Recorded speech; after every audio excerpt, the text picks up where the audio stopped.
El antiguo Egipto, una civilización de más de 3 milenios a lo largo del Nilo, destaca por su organización, arquitectura monumental y una profunda creencia en lo eterno. Su historia es un tapiz de poder faraónico y proezas constructivas. El legado egipcio se basa en piedra, oro y, crucialmente, en el concepto de orden cósmico que rigió su sociedad. Dale like, suscríbete y comparte. Comencemos.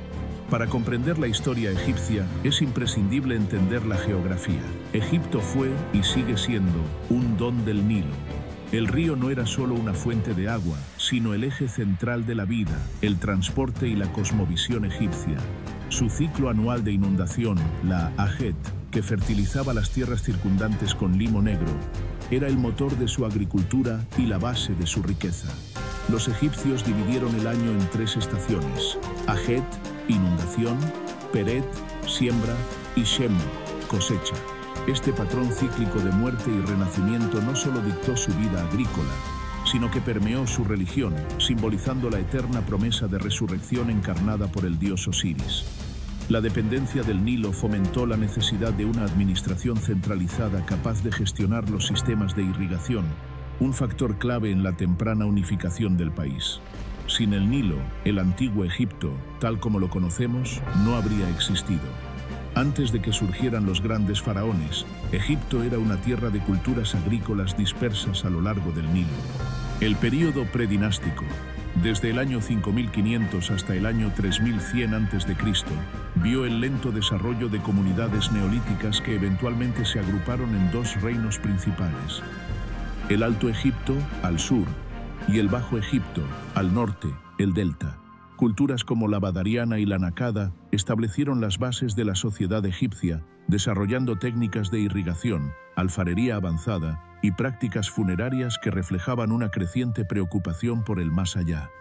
La cultura Nakada, que abarca desde el año 4000 a.C., mostró una evolución significativa, con sitios importantes como Hieracómpolis y Abidos, que se convirtieron en centros de poder. Fue durante la fase Nakada III, a menudo llamada Dinastía Cero, cuando el uso de la escritura jeroglífica comenzó a tomar forma, inicialmente con propósitos administrativos y de etiquetado. El desarrollo de la paleta ceremonial de pizarra, utilizada para moler cosméticos, se convirtió en un medio para registrar hazañas políticas. La paleta de Narmer, datada en esta época, es a menudo considerada el documento clave que registra la unificación, mostrando al faraón con las coronas blanca del sur y roja del norte, simbolizando el control sobre las 2 tierras. Los símbolos de la realeza y la ideología monárquica, pilares de la futura civilización, se consolidaron en esta etapa.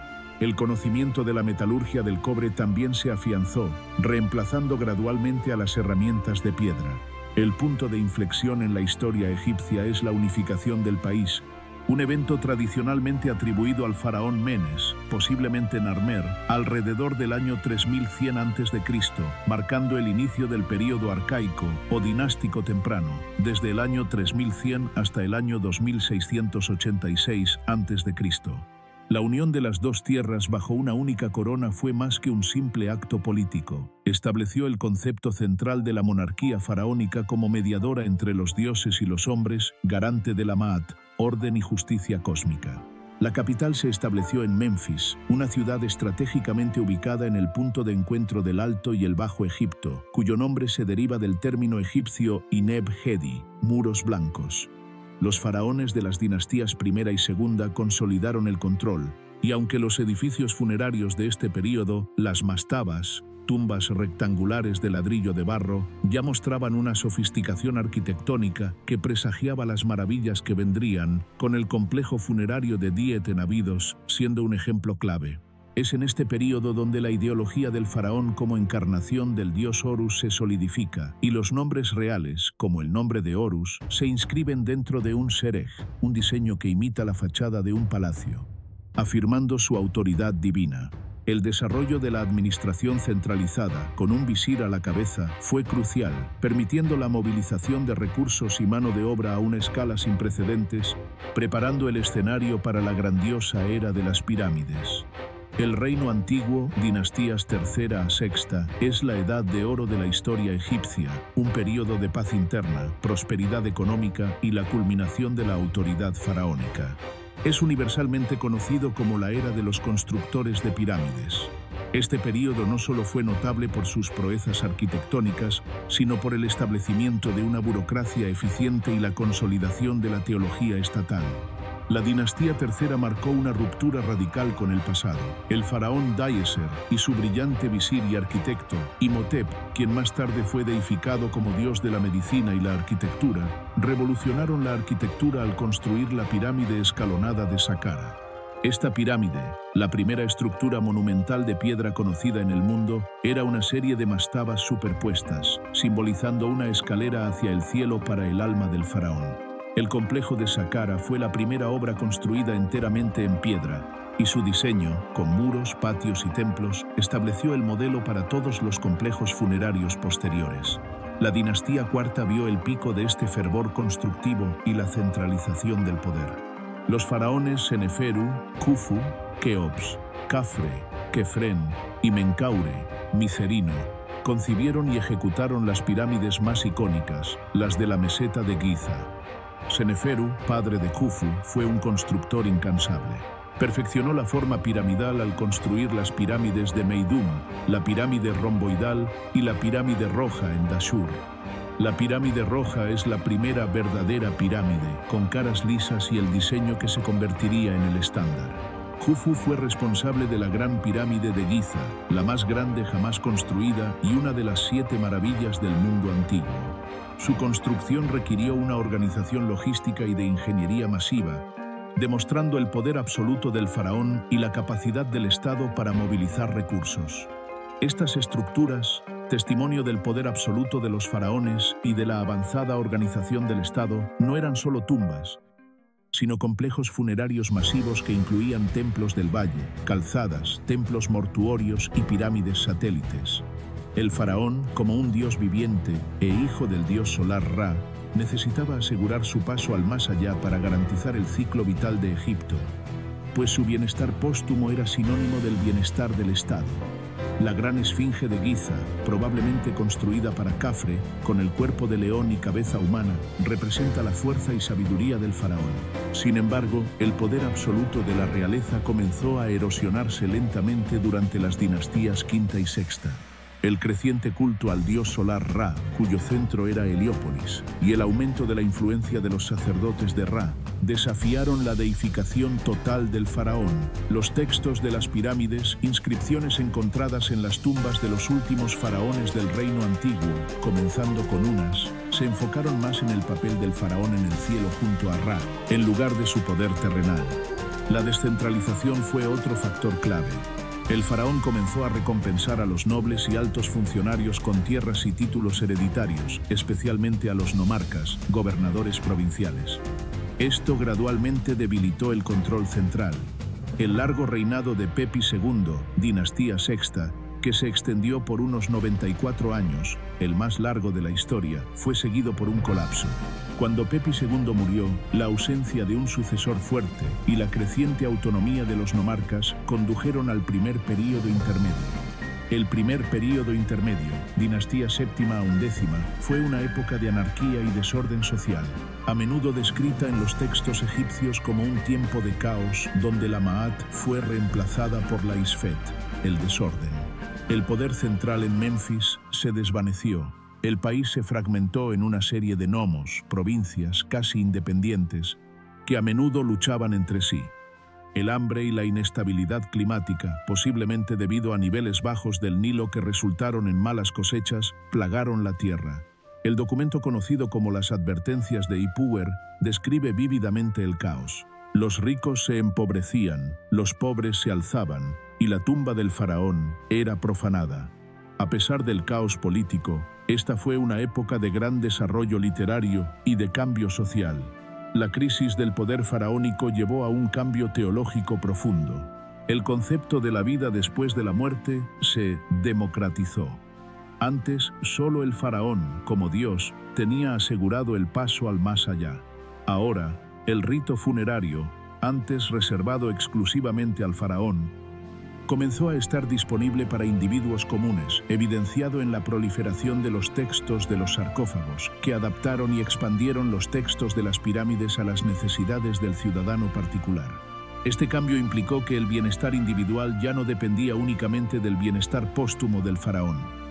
Dos centros de poder emergieron gradualmente: Heracleópolis, dinastías novena y décima, en el Bajo Egipto, y Tebas, dinastía undécima, en el Alto Egipto. Las luchas entre estos dos reinos rivales definieron gran parte de este período, con los príncipes tebanos emergiendo finalmente como el poder dominante.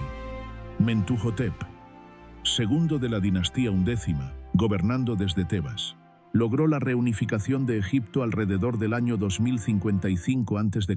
tras derrotar a los heracleopolitanos, marcando el comienzo del Reino Medio. Este evento fue celebrado como un restablecimiento de la Ma'at después de la Isfet.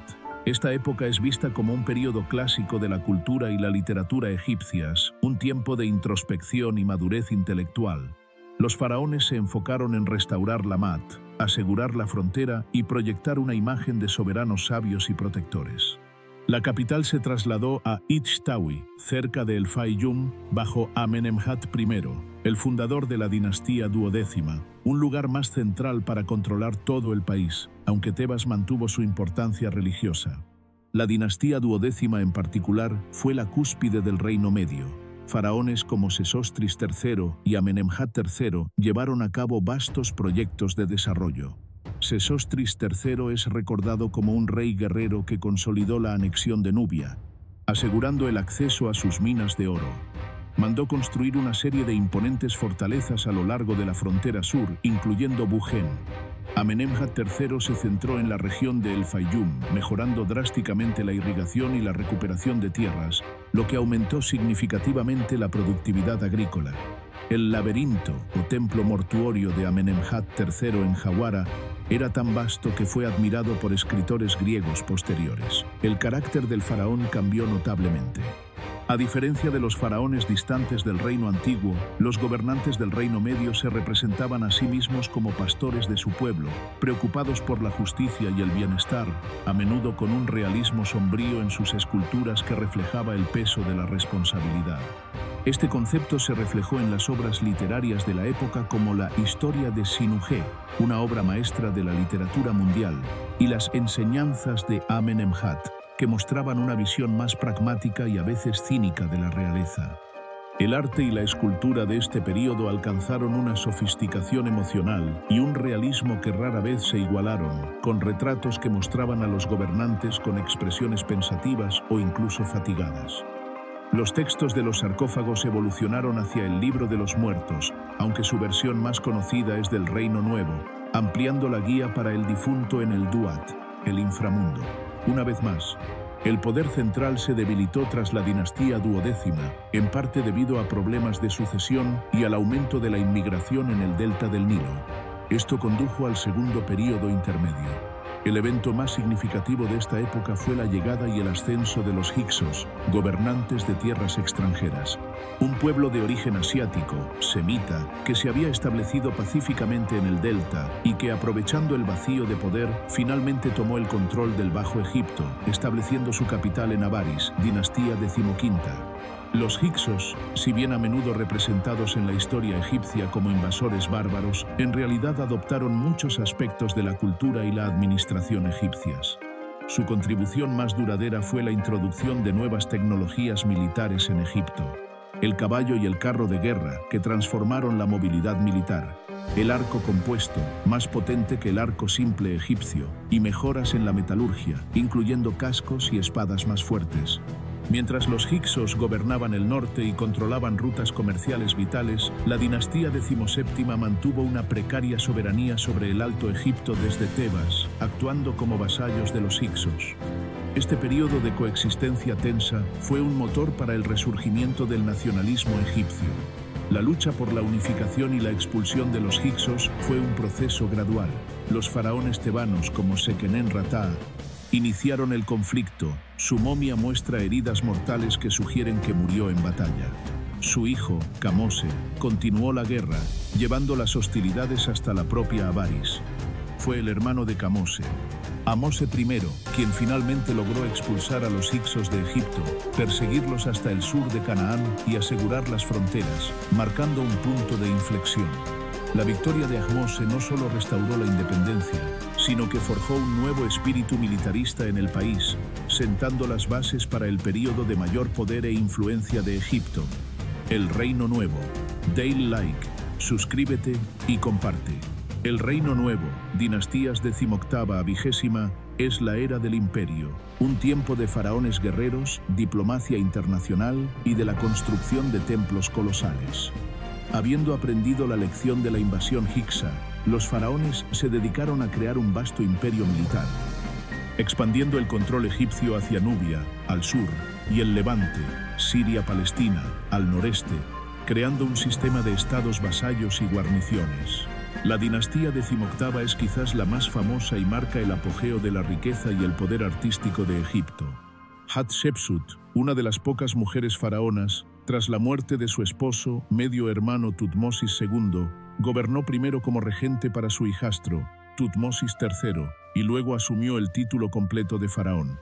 Hatshepsut se enfocó en la construcción, su magnífico templo funerario en Deir el-Bahari es un hito, y el comercio, notablemente su expedición a la tierra de Punt, que trajo incienso, mirra y ébano.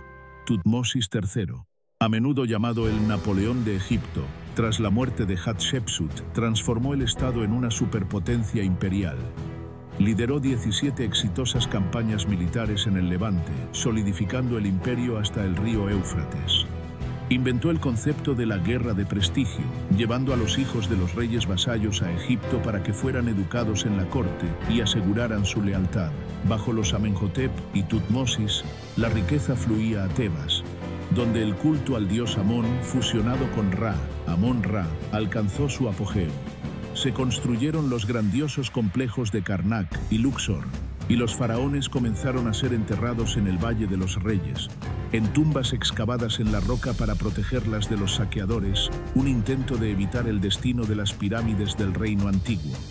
El momento de mayor disrupción interna vino con Amenhotep IV, quien se rebautizó como Akenatón, dinastía XVIII. Introdujo una revolución religiosa radical, el ateísmo, aboliendo el panteón tradicional, especialmente el culto a Amón, y promoviendo el culto exclusivo a Atón, el disco solar, como el único dios verdadero, una forma temprana de monoteísmo o enoteísmo.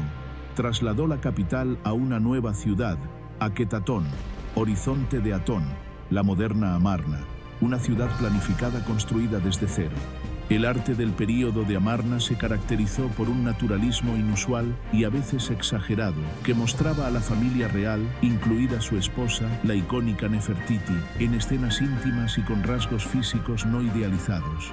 Este período fue corto pero tumultuoso, causando gran resentimiento entre los sacerdotes de Amón. A su muerte, su hijo, el joven Tutankamón, originalmente Tutankatón, restauró el antiguo orden religioso. El descubrimiento de la tumba casi intacta de Tutankamón por Howard Carter en el año 1922 es uno de los hallazgos arqueológicos más importantes de la historia, proporcionando una ventana sin igual a la opulencia de la realeza del Reino Nuevo. La dinastía XIX estuvo dominada por los Ramésidas, descendientes de un general llamado Ramsés. Seti I y Ramsés II el Grande restauraron la gloria militar egipcia, luchando contra los hititas, una potencia emergente en Anatolia, por el control de Siria. La batalla de Kadesh, el año 1274 a.C., es la batalla de carros más documentada de la historia. Aunque el resultado fue un punto muerto, culminó en el primer tratado de paz conocido entre dos grandes potencias. El Tratado de Kadesh, un documento clave de la diplomacia antigua. Ramsés II reinó durante 66 años y es a menudo considerado el último gran faraón egipcio. Fue un prolífico constructor, responsable de templos colosales como el Rameseum y los templos de Abu Simbel, con sus 4 colosos gigantes. Tuvo un impacto duradero en la arquitectura y la memoria histórica de Egipto, asumiendo una figura casi mítica. El Reino Nuevo terminó con la dinastía XX, cuyos faraones a menudo llevaban el nombre de Ramsés, Ramsés III a Ramsés XI. La presión de los pueblos del mar, un grupo de invasores desconocidos que asolaron el Mediterráneo oriental y destruyeron la civilización micénica y el imperio hitita. Fue una amenaza constante. Ramsés III logró repelerlos en una serie de batallas navales y terrestres, pero a costa de debilitar permanentemente la tesorería y la fuerza militar del Estado. La inestabilidad interna, incluyendo huelgas de trabajadores, la famosa huelga de Deir el Medina y el saqueo de tumbas, registrado en los papiros de tumbas, marcaron el declive. Al final de la dinastía vigésima, el poder se había dividido de nuevo. Un faraón nominal en el norte y el sumo sacerdote de Amón en Tebas controlando el sur, llevando al tercer período intermedio. El tercer período intermedio, dinastías vigésima primera a vigésima quinta, se caracterizó por una fragmentación persistente. El país se dividió en esferas de influencia en el norte, donde los faraones de la dinastía vigésima primera, con capital en Tanís, gobernaban, y el sur, controlado por los sumos sacerdotes de Amón. Hubo varias dinastías de origen libio que lograron gobernar, pero la más notable fue la unificación por la dinastía vigésima quinta, los faraones negros de Kush, Nubia, originarios del reino de Kush, actual Sudán. Al sur de Egipto, los cushitas consideraban a Egipto como la cuna de su cultura, y su objetivo era restaurar la Maat y las glorias del Reino Nuevo. Faraones como Pille y Taharka gobernaron Egipto y Nubia como un vasto imperio, reviviendo el arte del reino antiguo y medio. Su dominio, sin embargo, fue un factor de conflicto con el creciente imperio asirio. El período tardío, dinastías vigésima sexta a trigésima primera, fue un ciclo de intentos de restauración del poder nacional seguido por invasiones extranjeras. La época saíta, dinastía vigésima sexta, con la ayuda asiria para expulsar a los cushitas, logró una breve resurrección de la cultura del reino antiguo, un período de revival artístico y administrativo que trajo una estabilidad temporal. No obstante, la dominación extranjera era inevitable. Los asirios invadieron en el año 671 a.C. y su influencia fue eventualmente reemplazada por la del imperio neobabilónico. El destino final de la independencia egipcia se selló con la conquista persa en el año 525 a.C. bajo Cambises II, dinastía vigésima séptima, convirtiendo a Egipto en una satrapía, provincia del vasto imperio aqueménida. Aunque Egipto logró recuperar brevemente su independencia bajo algunas dinastías nativas, dinastías vigésima octava a trigésima, su poder se había desvanecido. El faraón Nectanebo II fue el último faraón nativo de Egipto, huyendo ante la segunda conquista persa en el año 343 a.C. El curso de la historia egipcia cambió irrevocablemente con la llegada de Alejandro Magno en el año 332 a.C. Recibido como un libertador de la dominación persa, Alejandro fundó la ciudad de Alejandría, cuya ubicación estratégica y su plan urbano la convirtieron rápidamente en el faro intelectual y comercial del mundo helenístico. A la muerte de Alejandro, su imperio se dividió entre sus generales y Egipto fue tomado por Ptolomeo I Sóter, comenzando la dinastía tolemaica, los Lágidas. Los Ptolomeos, aunque griegos en cultura y lengua, se presentaron a sí mismos a la población egipcia como los sucesores legítimos de los faraones, adoptando rituales, construyendo templos a los dioses egipcios y manteniendo la estructura religiosa y la burocracia. Alejandría floreció con su famosa Biblioteca de Alejandría, el centro de conocimiento más grande del mundo antiguo, y el Faro de Alejandría, Faros, una de las 7 maravillas del mundo, que simbolizaba el poder marítimo y la innovación. Culturalmente, la dinastía fusionó elementos griegos y egipcios, dando lugar al dios Serapis y un arte sincrético. Sin embargo, el poder ptolemaico decayó lentamente. Los conflictos dinásticos, caracterizados por intrigas y asesinatos entre hermanos y parientes, la mala gestión económica y la creciente influencia de Roma desgastaron el reino, dejándolo cada vez más dependiente de la protección romana. La última y más famosa gobernante de la dinastía fue Cleopatra VII, desde el año 69 hasta el año 30 a.C. Una figura brillante, culta y carismática, la única Ptolomeo conocida por hablar egipcio. Intentó restaurar el poder egipcio mediante alianzas estratégicas con los líderes romanos más poderosos. Primero Julio César, con quien tuvo un hijo, Cesarión, y luego Marco Antonio. Su visión era la de un imperio oriental helenístico que pudiera equilibrar el poder de Roma. Su derrota final ante Octavio, el futuro emperador Augusto, en la crucial batalla de Accio en el año 31 a.C., y su subsiguiente suicidio en el año 30 a.C., significaron el fin definitivo de la independencia faraónica. Egipto fue anexionado como una provincia personal del emperador romano, y su historia como civilización independiente concluyó. Bajo el dominio romano, Egipto se convirtió en el granero del imperio, especialmente vital para alimentar a la población de Roma. Los romanos explotaron los recursos agrícolas del Nilo de manera eficiente. Aunque los emperadores romanos se hicieron representar como faraones en los templos egipcios, a la población egipcia se le impuso una administración romana estricta, dirigida por un prefecto ecuestre. La vida religiosa egipcia persistió, con templos como el de Isis en Philae que continuaron prosperando. Sin embargo, la llegada y el crecimiento del cristianismo en Alejandría, un centro clave para la teología cristiana primitiva, en los siglos I al IV después de Cristo, marcó el principio del fin para la antigua religión faraónica. Los decretos imperiales, especialmente bajo Teodosio I, que prohibían los cultos paganos, llevaron al cierre de los últimos templos. El último texto jeroglífico conocido data del año 394 después de Cristo en Philae, y el último texto demótico, una escritura cursiva posterior, se perdió poco después. La capacidad de leer los jeroglíficos se desvaneció y los secretos del antiguo Egipto quedaron sellados hasta el descubrimiento de la piedra de Rosetta en el año 1799. La sociedad egipcia era rígidamente jerárquica y teocrática, estructurada en una pirámide social. En la cima estaba el faraón, el monarca divino, mediador entre los dioses y los hombres, responsable de mantener la Ma'at. Debajo se encontraba el visir y la alta burocracia. El visir era el jefe de la administración, esencialmente el primer ministro, encargado de la justicia, la tesorería y la gestión del Nilo.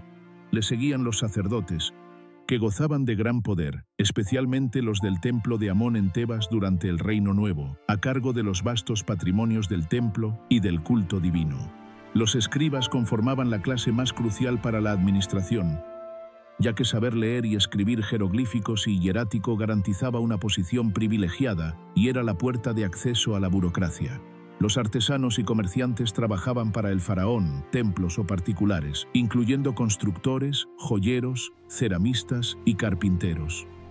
La gran mayoría de la población estaba compuesta por campesinos, agricultores, quienes, aunque no eran esclavos en el sentido moderno, estaban obligados a la corvea, trabajo forzado, para el faraón en proyectos de irrigación o construcción.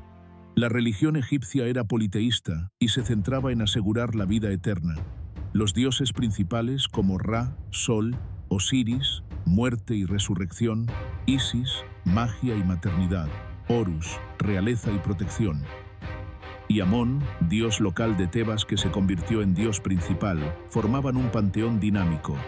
El concepto de la vida después de la muerte era complejo, involucrando varias partes del alma: el Ka, la fuerza vital o doble espiritual; el Ba, la personalidad del difunto, que podía viajar entre el inframundo y el mundo de los vivos; y el Ak, la forma transfigurada y glorificada del espíritu, que se unía a los dioses.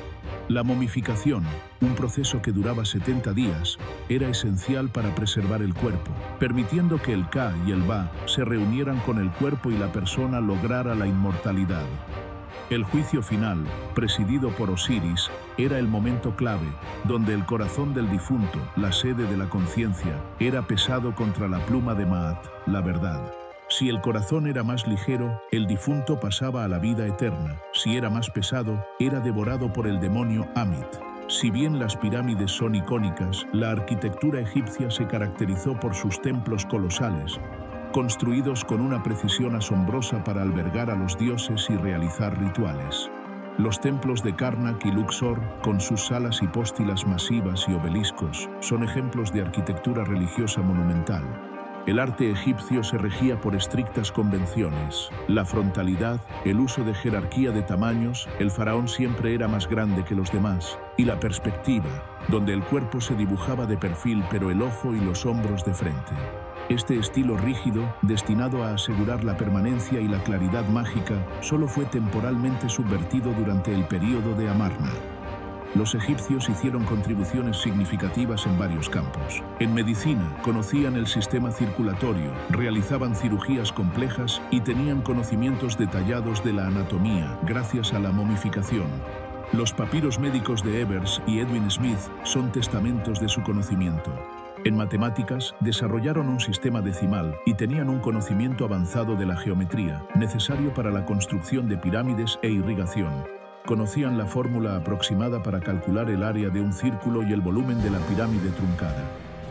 Finalmente, en cuanto al calendario, crearon uno solar de 365 días, dividido en 12 meses de 30 días, más 5 días adicionales, epagomenales, esencialmente el mismo calendario utilizado hoy, que era mucho más preciso que el calendario lunar que prevalecía en otros lugares. El legado del antiguo Egipto es inmenso. Su impacto en las civilizaciones posteriores es visible en la arquitectura, la religión y las matemáticas.